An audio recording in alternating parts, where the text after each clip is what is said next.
Good afternoon, ladies and gentlemen. This is the Presentation Doctor live on Facebook. It's now 17 minutes past 4, and I must apologise to those if anybody has been waiting, because I did say I'd go on live at 4 o'clock, and I got a whole pile of phone calls came in, and it completely went out of my head. So my apologies. So if you missed this or you're not watching this live, don't worry. I'm going to try and put some good content in here for you and share some stuff. I've got a couple of questions that I've had from people outside Facebook Live, which I'm going to be handling. But if you pick up on this and you want to leave any comments or you want to pose any questions, please feel free to do that live within Facebook as well just now, and I'll get around to them. So the topic I wanted to touch on today really was about the whole area of mentoring and feedback in particularly, because lots of people on the last call I talked about fear of public speaking. This time I thought I'd talk about how do we get better. And one of the interesting challenges is when I ask people what can you do to get better, most people tend to say, well, practice. Practice is the key. You must practice, and you're absolutely right to a certain extent. But the quality of your practice is critical. We have that old saying that says practice makes perfect, but actually it doesn't. Sorry to be a disappointment if that comes as a shock to you, but actually what practice does do is it makes permanent. The more we do something, the more we practice it, the more that behavior gets ingrained in us, and we create new neural pathways in the brain. So, which is good, but the problem is if we're practicing bad technique, all we do is get better at being bad or at making the same mistakes, and those bad habits get ingrained. And that's why, if we pick up habits and we don't get feedback about them, we can end up making ourselves worse and going off track. So the key to success is practice combined with feedback. You need both of those things together. And what do I mean by feedback? Because a lot of people think, well, feedback, negative, oh, you're going to tell me what I've done wrong. And it's a sad indictment, I think, of society now in the world, but certainly in the UK, I don't know about elsewhere, that the word feedback, certainly in a business context, tends to be associated with criticism. It's about what you did wrong. And actually, that's crazy, because feedback is much more than that. Feedback is as much, if not more, about what you did right and building upon that as what you did wrong. And actually, it's not so much about what you did wrong, it's what can you do differently. So let me talk a little bit more about that for a few minutes. So most human beings were quite self-critical. We notice when we did things wrong. People say, oh yeah, but I forgot to do this, and I didn't say this, and I should have said that, and I said too many times, and so on. And you obsess about your mistakes. And the problem is, if you're not careful, that just cements those mistakes in. You get more and more aware of them, you get more and more stressed about them, and your performance doesn't improve. I'm a great fan of equal opportunities. And I say to people all the time, by all means, yes, you can criticize yourself and look at what you did wrong with a view to improving, but also take at least as much time to think about what you did well. So if that's just you giving feedback to yourself, give yourself equal time to think about what went well. And it could be the littlest, tiniest little things like, well, actually, I stood up and gave the speech, whereas before I would have run away from it. So that's a positive. Even if it wasn't the best speech in the world, at least I stood up and did it, or I spoke for 30 seconds, or a minute and a half, however long you spoke. Did you remember some of the talk you said? Did you remember to say your name if that was important? Did you have a story that you told that you wanted to tell? Did you maybe ask for some business at the end of it, or you make a recommendation if it was that kind of talk? What did you do that was good? And then think about what can I do differently? What can I have done that would be even better? And if you do find yourself criticizing yourself, saying, yes, but I should have done this or I should have done that, focus on, well, what can I do next time to avoid that? So let's say, for instance, you said, well, I said too many times, or what somebody in the audience told me I said too many times. Okay, that's great. You know, being aware of that, now I can do something about it. So what am I going to do instead of saying And the great advice I would give you if ums and ers are an issue with you is to replace your aim over time is to be able to replace the ums and ers, or the other filler words, the kind ofs, the likes, the actually, with a pause, a silence. If you make that a deliberate process and you start to catch yourself just before you say, or maybe just as you start to say it, you go, silence. Because all that's happening is your brain is just not used to those gaps, and so it fills it with something like an or an or an actually or a kind of. So focus on what you can do to fix the faults. And if you don't know what you can do, ask somebody who can give you that help and advice. Find a mentor. Now, where do you find a mentor?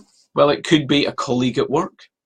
It could be another speaker that you know who is a little bit better than you or has some skills that you would like to emulate. Or it might be just somebody you trust to be able to say, look, would you listen to my talk today in the meeting? And afterwards, could you give me a bit of feedback on what you liked about it and what I could do to make it even better? And again, you can be specific. You can ask them to tell you what you did well as what you could do to be even better. Now, a lot of people also say, well, that's fine, but somebody gives me a piece of feedback and they're all very nice. And they go, well, it's wonderful. It's a great presentation. And that's lovely. And it gives you a nice warm feeling. But either you dismiss it and go, well, they're just saying it to be nice to me. Or they're, I can't learn anything from that. Well, I know it's good, but it could have been better, I'm sure. What was it that made it good? Because I did lots of things in that presentation. I gave lots, different examples. I told different stories. I asked for certain things. I used certain vocabulary. What was it that really made it good? And the trick is to ask that person for more specific feedback. So if they said, oh, I loved your presentation, it was really good, to say, great, thank you for that. I really appreciate you taking the time to give me that feedback. Could I just ask you, when you say it was good, what was it? What did I do specifically that made it good or special or memorable for you? And then pause, as I've just done. Give them time to think about it. Now, they may not be able to answer you at first because they're maybe not used to thinking in that way. But if you ask that question, they'll go away and think about it. And maybe later on they'll go, I just remembered what it was. It was you told that story and I suddenly made a connection between that and my own circumstances. And suddenly I got interested in your topic, whereas before I thought it didn't apply to me. Oh, great. So that story helps people engage. They can identify with it. I might tell that story again. So you can learn from it. So there are some things you can do to, if you like, self-mentor or help get feedback. But the other question is, should you get a mentor? Should you consider getting a mentor? I'm a great believer in, if you want to be better at something, we almost always need some help of some sort. I heard a story from a guy called Dan Priestley, I think it is, who's a business development coach and guru and author. He wrote a book, Key Person of Influence. And I saw him speaking live in Portsmouth 2 or 3 years ago. And he said, if you want to be a good golfer, where do you go to improve? Well, you join a golf club and you go and play against other golfers and hopefully people who are a slightly better standard than you, and that raises your game. If you want to be a better tennis player, you join a tennis club and you play against people who are slightly better than you and you learn from them and you grow. The question is, if you want to be a better public speaker, where do you go? Well, if you follow the logic of those, you would go to a public speaking club, wouldn't you? Where there are speakers who are slightly better than you, who you can speak in front of and get feedback from, and learn from. But then of course people say, well, is there such an establishment? Is there such a thing as a public speaking club? Well, actually, there are. There is an organisation called Toastmasters, which has been going, believe it or not, for more than 90 years. 90 years. Started in America. It's a not-for-profit organisation, and basically it's a network of local community public speaking clubs all around the world. And in those clubs, you go there, you practice giving short speeches, normally 5 to 7 minutes in the early stages at least. And every time you speak, you get feedback. And that feedback is structured and it's constructive. The other thing you can do, is you take on other roles. You give evaluations to other people. So by giving somebody else an evaluation, you learn from them. You learn by analysing their presentation and organising your thoughts and then presenting that back. So if you've never thought about Toastmasters, I would look it up, your local Toastmasters club. Toastmasters.org is the international organisation, and you can find a club through that, or you can just search for Toastmasters Club in your local area. Certainly in the area where I'm based, in Portsmouth and Fareham, there are a number of clubs. There's one in Chichester, Arran Speakers. There's one in Portsmouth, down in Southsea, Spinnaker Speakers. There's the club I'm in, which is Solent Speakers, which is in Fareham, based in Fareham. There's one in Winchester, Wessex Speakers. There's one Hamwick Speakers in Southampton. There's one in Ferndown. There's one a new club in Salisbury, Basingstoke. There are clubs all over the place. It's very affordable, it's very friendly, and I would urge you, if you're at all interested, to go along and see what it's about, because it's a fabulous opportunity, environment to learn and grow. So that's some thoughts on mentoring around public speaking. Now, I also said I wanted to do some question and answer session, and I've had a couple of questions that I wanted to pass on. The first one was from a friend of mine, Michael Birchmore, who I met at a networking meeting this morning. And he said, please answer the question, what do I do with my hands? Because when I'm speaking, these things can flap around, and you've probably seen speakers do all sorts of strange things, from rubbing their nose, playing with their glasses, just flapping their hands about and being distracting. Or you can use your hands to make a point. You can use gestures to count, sort of, I'm going to tell you 3 key points in this talk. The first one is this, the second one is that, the third one is that. You can use deliberate gestures that add value and support visually, if you like, your verbal message. But what I say to people as a tip is, first of all, don't worry about your hands unless they're distracting other people, because we all move our hands around to a lesser or greater extent, and some people get very panicky about what they do with their hands. And the first question is are your gestures a problem? Are they distracting? And the question, well, how will you know? Well, the trick is, guess what? Ask people. Ask for some feedback from people. The other thing you can do is get somebody to video your presentation and look at yourself, so you can assess exactly what you're doing with your hands. But my general advice is, don't get too hung up about your hand gestures unless they're irritating or distracting. I do remember a Toastmaster that I met many years ago, who had a habit of, as he spoke, he sort of flapped his hands around in time with his speech. And so it almost seemed like at some point he's just going to start to fly away. And it added no value, and it was quite an unusual hand gesture. But he was able to cure himself of that. So don't panic about the gestures, first of all. If you're not sure what to do with your hands, some people will do is either clasp them in front of them, usually around their waist, or even slightly lower down in front of themselves in the classic free kick position, which tends to look as if you're protecting yourself. and he doesn't exude confidence. Some people will cross their hands behind their back, like Prince Charles, and they've got a very upright military stance. But again, that's very unnatural, and it stops you using your hands from gesturing. So what I would say to you is the ideal scenario is one of two things. Let's see if I can stand up to do this. I don't know if I can get far enough back from the camera. But the thing is, what I would suggest is a good position to rest your hands is just to have the fingertips lightly apart and just round about waist level or belt level. If you have them like that, just touching each other very lightly, then your hands are then free to be able to move and gesture and to paint pictures. And on one hand we can do this, and on one hand that we can do that. We can point to people, we can welcome people, and then come back to that as a resting place. The other ideal situation is that when you're not using your hands, they just rest by your sides. They just hang down, your shoulders are relaxed, and then your hands are able to gesture naturally and to make nice big gestures to add value. So that's my tip on using your hands. But the key to it again is, first of all, check, is it a problem? Can I get some feedback?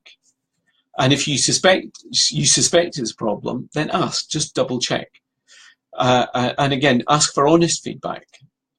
But the best way of all is get somebody to video, and then you can see it for yourself. Because sometimes we think we don't have behaviours, and then we do. I was on a course myself many moons ago, and I didn't think I had a problem with my gestures, but the coach said that I did a lot of this at the time. And I thought, well, no, I don't think I do that. And then I saw the video, and I was horrified, because I did do this incessantly, it seemed at the time. Once I got made aware of it, I could do something about it, and I was able to train myself very quickly not to do it anymore, and to make my gestures more purposeful. So that's a thought about using your hands.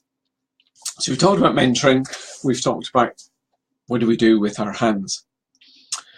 The one other thing that I wanted to talk about is about eye contact, because that is one of the things that I think can make or break a good speech. When we're nervous, for whatever reason, we often look away. We'll look down at our feet, we'll look up at the ceiling, or if we do have a script or notes, we'll sit and we'll read our notes. And as soon as we start to read our notes, our voice goes flat, we lose engagement with the audience, and people switch off.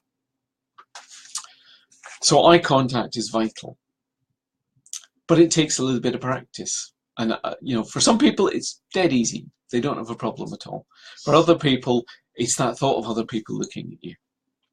But if you think about it, eye contact is not only is it a great way to engage your audience, it's also a source of feedback,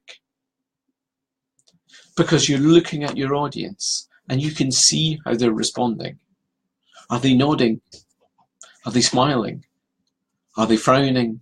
Are they looking serious when you want them to be serious? Do they have a smile on your face when you want them to be smiling about something amusing or a funny situation that you might be telling them about?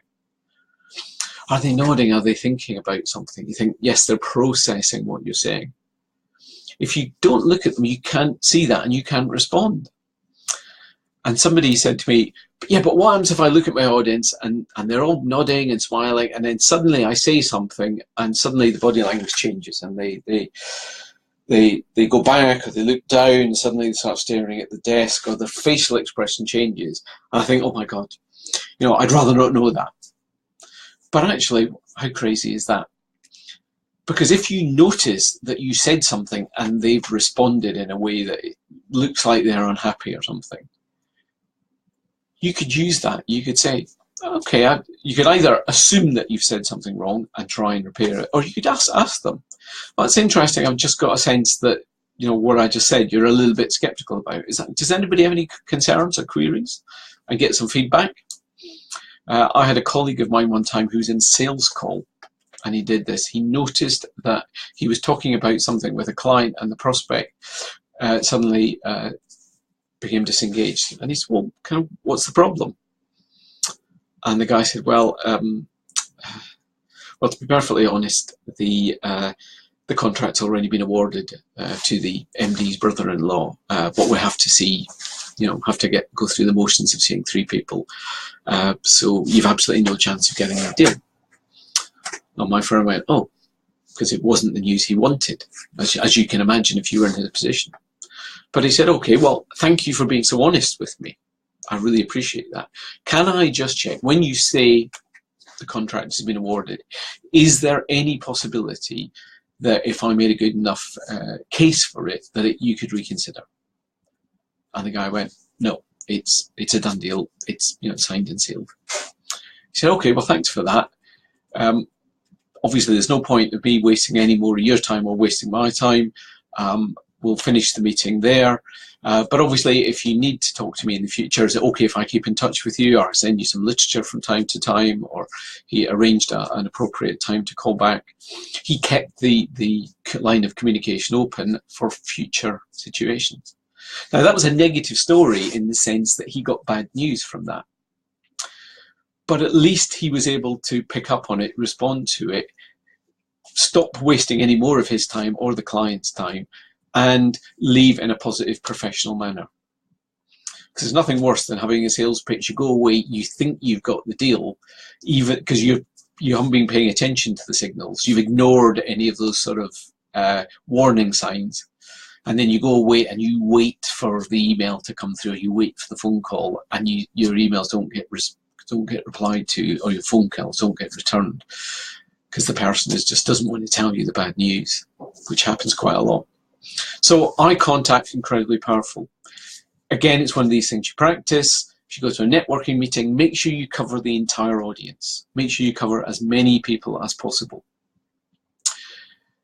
It's often, if you've got a horseshoe situation, it's very easy to miss the people on either of the wings of either side of you.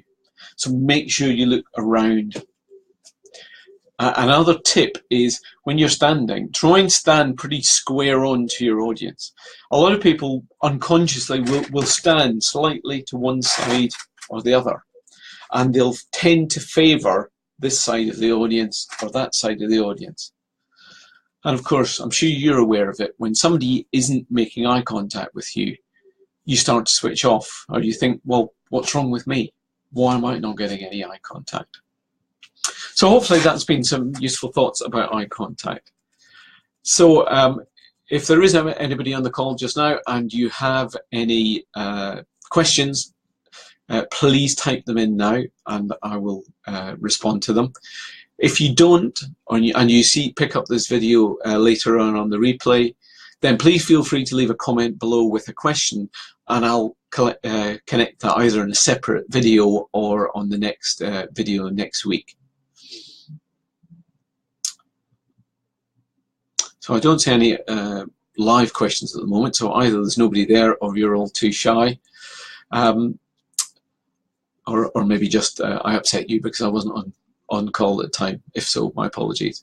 But I look forward to speaking to you again. I really would love to answer your questions and tackle topics that are specifically of benefit to you, because I love talking about the art of public speaking and trying to demystify some of the things around it and show you that it's not as scary as it might at first seem, and that actually it's great for your business. And it's great for you. It can actually become enjoyable, believe it or not. You can actually have fun with people. I know people who said that, I'll never enjoy it. And then a few months later, after a bit of coaching or a bit of help, or if they've joined the Toastmasters Club, they love it. So I'm going to close the call now. Just before I do, just to remind any of you, or to let you know if you haven't already heard, that I'm currently offering 2 complimentary online one-to-one speech strategy sessions. What I mean by that is, if you're interested and you put a comment below that says, I'm ready to speak with confidence, I'll contact you. I'll send you a link to my online diary, and you can book the first of your sessions free of charge. We'll have an online chat. You'll get clarity about what your problem is around public speaking, what you want to deal with, where you want to get to, and we'll identify the steps to get there. If I can help you, I'll offer you a second session. If I feel I can help you, I'll offer you a second session, and then we can start to work on those issues. So if you're interested in that, it's a genuine offer. There's no hidden catch. you know, I generally, my mission is to reach 180 people. I think it is. I've set myself the target for by the end of the year. I'm at 40. No, sorry, I'm at 52 now so far. So I've still got plenty of space to go with that. So I'd love to be able to help you. I'd love to share some ideas with you and to help you find the joy that is public speaking. Thanks very much for watching this video, and I'll see you again soon. Bye bye now.